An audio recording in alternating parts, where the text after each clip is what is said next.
औज़ुबिल्लाहिमिनश्शैतानिर्रजीम बिस्मिल्लाहिर्रहमानिर्रहीम। अज़ीज़ तलबा तालिबात अस्सलामु अलैकुम। नहम क्लास के उर्दू लेक्चर के साथ आज हम लोग ग्रामर के कुछ पॉइंट्स रिपीट करेंगे।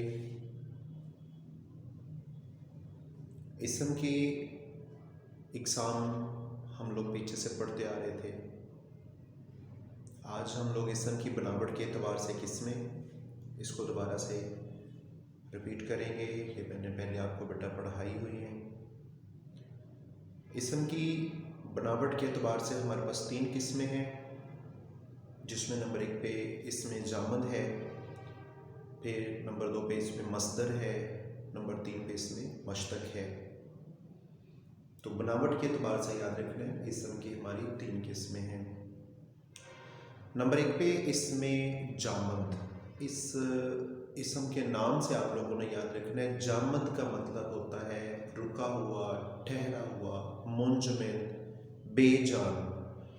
तो ये वो इसम है जो ना खुद किसी इसम से बना हो और ना कोई दूसरा इसम इससे बने।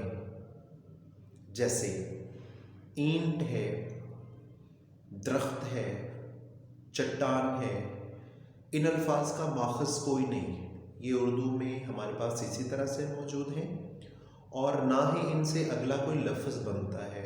इनकी जमा तो बन सकती है लेकिन इससे नया लफ्ज़ कोई भी अखज़ नहीं होता। इसी तरह से लफ्ज़ दौलत है, फिर चटाई है, दीवार है और मेज़ वगैरह, इस तरह बेशुमार और मिसालें आप पेश कर सकते हैं। ये हमारा इसमें जामद है। ये ना खुद किसी से बनता है और ना इससे कोई दूसरा इसम बनता है। नंबर 2 पे जो हमारे पास पॉइंट है, इसे हमने इसमें मस्दर कहना है। इसमें मस्दर हमारे उर्दू में सबसे ज़्यादा इस्तेमाल होने वाला इसम है और इसकी अहमियत का अंदाज़ा इस बात से लगाया जा सकता है कि इसके बगैर उर्दू का कोई भी नसर हो, नज़्म हो या कोई भी मज़मून मुकम्मल नहीं हो सकता। तारीफ़ इसकी आप इस तरह याद रखेंगे, ये वो इसम है जो ख़ुद तो किसी से ना बने लेकिन इससे बहुत से इसम और फ़ेल बनेंगे। जैसे लिखना, लिखना मस्दर है और इससे अगला लफ्ज़ लिखने वाला, ये बनेगा इसम और लिखा बन जाएगा फ़ेल। ठीक है। फिर इस तरह से पढ़ना से पढ़ाई और पढ़ाई से पढ़ा वगैरह। ठीक है। तो ये हमारे इसमें मस्दर की कुछ बातें आप लोग याद रखेंगे। यहाँ पे मस्दर के हवाले से 1-2 बातें मैंने साइड पे अलग से हाईलाइट की हुई हैं। नंबर 1 तो आप याद रखेंगे कि हमारी जितनी first form of the verb है वो तमाम के तमाम मस्दर हैं। ठीक है। हर वो लफ्ज़ जिसके आखिर पर नून अलिफ ना आएगा वो मस्दर है। हर वो लफ्ज़ जिसके आखिर पर नून अलिफ ना आएगा वो क्या होगा? मस्दर। फिर उस मस्दर को देख के हम लोग उसके इस्तेमाल के लिहाज से पहचानेंगे कि ये मस्दर जो है वो इसम है या फ़ेल। तो यहाँ पर फिर आगे उसकी 2 अलग अलग पहचान बनेगी, वो मैंने अलग से लिखा हुआ है। मस्दर की ख़ास पहचान, मस्दर के आखिर पे नून अलिफ ना आएगा। कुछ अल्फाज के आखिर पर नून अलिफ ना होने के बावजूद वो मस्दर नहीं होते बल्कि वो इसम होते हैं। मिसाल के तौर पे एक लफ्ज़ है गन्ना, शुगर कैन, तो उसके आखिर पे नून अलिफ ना तो है लफ्ज़ के, लेकिन ये फ़ेल नहीं है। क्या है? इसम है, ये एक फसल है। इस तरह लफ्ज़ है काना। अगर किसी इंसान की आँख नहीं है, पैदाइशी या हादसाती तौर पर उसकी आँख ज़ाया हो गई तो उसको भी काना कहते हैं। नंबर 2, फसल को, जैसे गन्ना है, अगर इसी को कीड़ा वगैरह लग जाए तो उसको भी हम कहते हैं कि ये फसल काना हो गया है, कानी हो गई है। मुराद उसमें रोग, उसमें बीमारी लग गई है। तो यहाँ लफ्ज़ काना नून अलिफ ना के बावजूद ये मस्दर नहीं, मस्दर है लेकिन ये इसम कहलाएगा। उसके बाद नून अलिफ ना, ये है नाना। तो नाना जो है ये मस्दर, इसलिए हम इसको नहीं कहते क्योंकि हम इसको इस तरह इस्तेमाल मस्दर के तौर पे नहीं, हम इसका इस्तेमाल इस्म के तौर पर करते हैं। इस तरह पुराना यानी ओल्ड, फिर है लफ्ज़ बिछोना।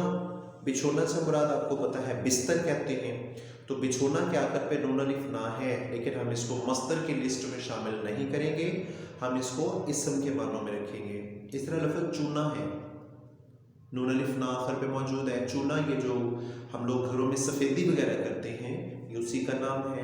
तो ये चूना नून अलिफ ना होने के बावजूद हम इसको मस्दर नहीं बल्कि इस्म कहेंगे, फेल नहीं है सर ये बन सकता। इसके बाद आगे दो लफ्ज़ हैं ताना और बाना। ये दोनों लफ्ज़ ख़ास तौर पे याद रखिएगा, ये कपड़े की बुनाई वगैरह में ये जो धागों की तरतीब होती है ना, उस लिहाज से ये दोनों लफ्ज़ हैं। तो ये नून अलिफ ना होने के बावजूद ये हमारे क्या बनेंगे, इस्म बनेंगे। इसके बाद अगला लफ्ज़ है सोना। ये सोना लफ्ज़ जो आप लोग आजकल नींद पूरी कर रहे हैं, ये वो सोना नहीं है, ये गोल्ड है, सोना धात जिसको हम कहते हैं। तो यहाँ पे ये लफ्ज़ सोना जो है ये क्या बनेगा, इस्म बनेगा। ठीक है, तो यानी ये हमारे जो आज के 3 पॉइंट हम लोग डिस्कस कर रहे हैं, इसमें सबसे अहम पॉइंट हमारा मस्दर है। खुद ही किसी से नहीं बना, लेकिन इससे आगे 2 चीज़ें बनेंगी, इस्म भी बनेंगे और फेल भी। अब इस्म वाली वो लिस्ट अलग हो गई, गन्ना, काना, नाना, पुराना। इसके अलावा बाकी जितने हमारे लफ्ज़ बनेंगे वो सारे के सारे मस्दर कहलाएंगे। वो ऊपर first form of the verb में मैंने लिख दिया, पढ़ना, आना, जाना, रोना, खेलना, पकड़ना, काटना, लेटना, भागना, दौड़ना, लड़ना, मरना। ये तमाम के तमाम लफ्ज़ जिसके आखिर पे नून अलिफ ना मौजूद है, तो याद रखिएगा वो इस्म के मानों में इस्तेमाल ना हो तो वो तमाम के तमाम हमारे फेल हैं। और first form of the verb mostly I think वो फेल में ही जाता है। ठीक है, इसलिए मैंने उसके साथ लिख दिया कि ये तमाम के तमाम मस्दर होते हैं। इसके बाद हमारा जो तीसरा पॉइंट है वो है इसमें मश्तक। वो इस्म है जो खुद तो मस्दर से बने लेकिन इससे आगे कोई लफ्ज़ नहीं बनेगा। मसलन लिखना लफ्ज़ मस्दर है, लिखना से लिखने वाला बना। अब लिखने वाले से अगला कोई लफ्ज़ नहीं बनता, कोई न्यू लफ्ज़ इससे क्रिएट नहीं हो सकता। इसी तरह पढ़ना से पढ़ने वाला। ठीक है, तो यहाँ पे ये लफ्ज़ हमारे ख़त्म हो जाएंगे। तो मश्तक जो है वो खुद मस्दर से बना है, इसका माखज़ है, लेकिन ये आगे कोई लफ्ज़ नया नहीं बनाने की सलाहियत रखता। तो देखिए जामन तो बिल्कुल ही बेजान है, वो ना खुद बना ना उससे कोई दूसरा इस्म बना, वो वहाँ पे स्टॉप हो गया। इसके बाद मश्तक है, ये खुद मस्दर से बना लेकिन अगला कोई लफ्ज़ बनाने की सलाहियत नहीं रखता। ये एक पॉइंट के बाद इसकी भी ब्रेक। तो यहाँ सबसे इंपॉर्टेंट पॉइंट हमारा इसमें मस्दर है जो खुद किसी से नहीं बना लेकिन इससे बहुत से इस्म और फेल बनेंगे। तो ग्रामर का हमारा टोटल इन्हिसार जो है वो मस्दर पर है। फिर आगे मस्दर की इकसाम वो सारी अलग बातें हैं। ठीक है, तो यहाँ बेटा आप लोगों ने मस्दर की पहचान के हवाले से याद रखना है और इन तारीफ़ों को बहुत अच्छे तरीके से ज़हन में बिठाएं और स्पेशली इनकी मिसालें आपको याद होनी चाहिए। जैसे कि इसमें मुश्तक ख़ास तौर पे आप लोगों को पता होना चाहिए और इसमें मस्दर जो है उसके फेल और इस्म का फ़र्क आपको पता होना चाहिए। ठीक है, अगर इसमें कोई प्रॉब्लम हो तो आप मुझसे ग्रुप में शेयर करके दोबारा पूछ सकते हैं। अल्लाह हाफ़िज़।